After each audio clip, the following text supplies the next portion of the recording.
take another jump up a little bit and be more aggressive on the defensive end. You mentioned getting your lungs back. Yeah. The drama surrounding the WNBA has reached a boiling point. What happens when the league's most valuable asset, the face of the brand, the one single-handedly keeping the lights on, starts seriously considering walking away?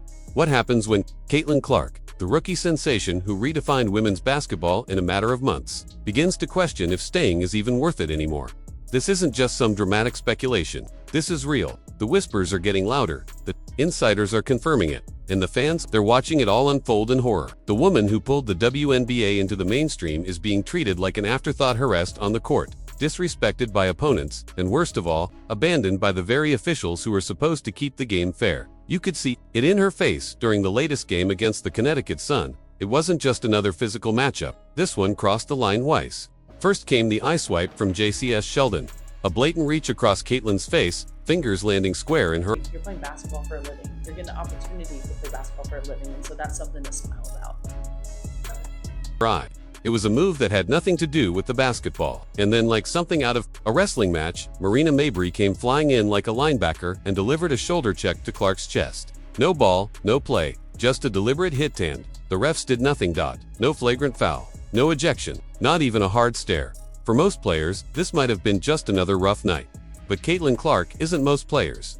She's the player. She's the reason the WNBA has experienced over a 200% ratings surge. She's why networks bumped MLB and NBA Summer League broadcasts just to air her games. She's the reason jerseys are flying off the shelves in arenas that once struggled to fill half. Their seats are now standing room only.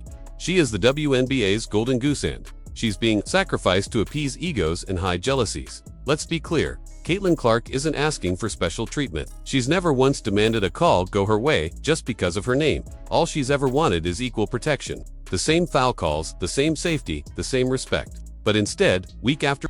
Hi Caitlin, Wheat Hotchkiss, feverbasketball.com. First of all, welcome to Indy. Week, she's shoved, elbowed, and face-guarded to the point of absurdity.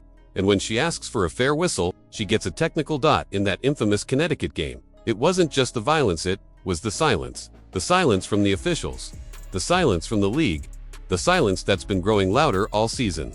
Fans aren't blind. Clips of Caitlin getting hit, scratched, and blindsided are making the rounds online. #DefendClark is trending regularly now as supporters document every ignored foul and every unjustified tech. The people know what they're seeing, and they're angry. They're not just Caitlin Clark fans, they're WNBA fans because of her. And now they're being asked to support a league that won't even protect the very reason they showed up. And Clark isn't the only one at her breaking point. Sophie Cunningham, one of her fiercest teammates and defenders, has had enough.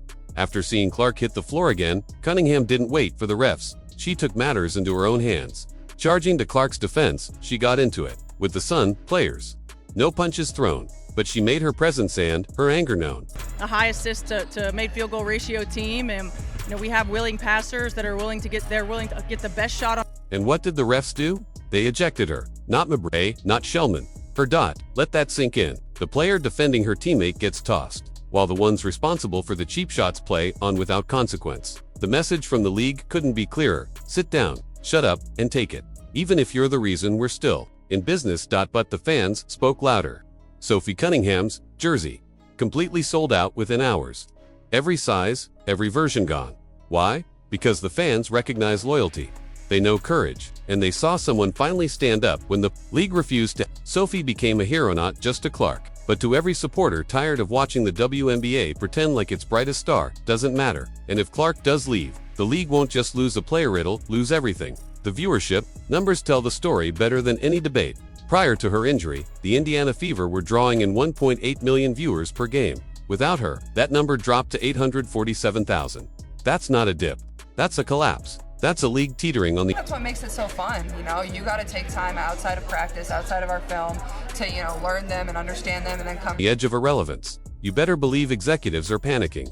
Somewhere inside WNBA headquarters, behind closed doors and nervous glances, there's a whiteboard with one question scribbled across the top in red marker. What do we do if Caitlin leaves? Because make no mistake, she doesn't need the WNBA. She's already changed the game. She's already made history. Whether it's overseas contracts, endorsement deals, or even other professional leagues, Caitlin Clark has options. The WNBA does not, and she wouldn't be the first to make a statement like this. Athletes across sports have taken their power back. They've walked away when the systems they served refused to protect them. Clark walking away wouldn't be a betrayal. It would be a wake-up call. Just look at the commentary circling this firestorm. Reporters, former players, even analysts who once doubted her are saying the same thing. If Caitlin Clark quits the WNBA, it's over. The magic disappears. The momentum vanishes. Sponsors pull back. Casual fans switch channels. And the league returns to what it was before she showed up forgotten. But the most frustrating On any given night, anyone's going to be the top leading scorer. And so I think that's what's so fun about this group is we just have so many weapons that it is part. This could have all been avoided.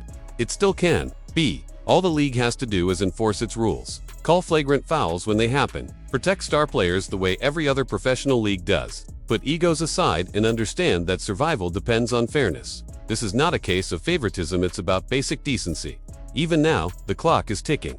And the damage is mounting. In the wake of these incidents, fans have turned their anger toward the referees, some even sarcastically calling them the Sephora crew, as if they were plucked off a makeup counter instead of trained to officiate elite sports. And while that might sound harsh, their confusion is justified. How do you allow an eye swipe and a blindside hit in the same game, with no repercussions? What exactly has to happen for a player to get ejected?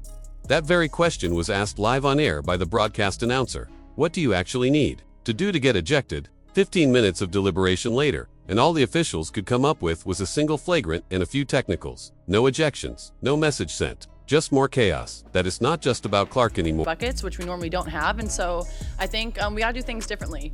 Of course, B's gonna get hers. You know, she's a double-double. It's about the integrity of the league. The other players feel it. Sophie Cunningham feels it. The fans definitely feel it. And if the league doesn't act soon, there won't be a league left to fix. The Caitlin Clark phenomenon is not just a moment, it's a movement. A rare once-in-a-generation tidal wave of talent, popularity, and marketing gold that leagues dream of. And the WNBA got it hand-delivered, but instead of building around her, they've allowed bitterness and reckless officiating to endanger everything she represents. And now she's threatening to leave. Let that hang in the air. Caitlin Clark, the reason people are watching, buying, cheering, leaving, not retiring, not injured, just done. And if she goes, the WNBA goes with her. So the question becomes, what will the league do now? Will the commissioner step in? Will there finally be accountability for dangerous plays and biased calls? Will someone in a position of power finally say, enough is enough? Or will they continue to pretend this is just part of the game, even as their league slips away? Because Cunningham, Clark, and the fans, they're done pretending. But it was also, what would happen if I went to one of They're demanding change. And if the WNBA doesn't listen, then they'll watch their brightest star walk away and take the future with her. Let's hear from you. Should Caitlin Clark consider quitting the WNBA to send a message? Should the league do more to protect its top stars? Are fans overreacting, or is this the only way to force change? Tell us your thoughts in the comments below. And if you want more stories like this, don't forget to like, share, and subscribe. Thanks for watching, and remember, protect your players, protect your stars, protect your league, or watch it all fall apart.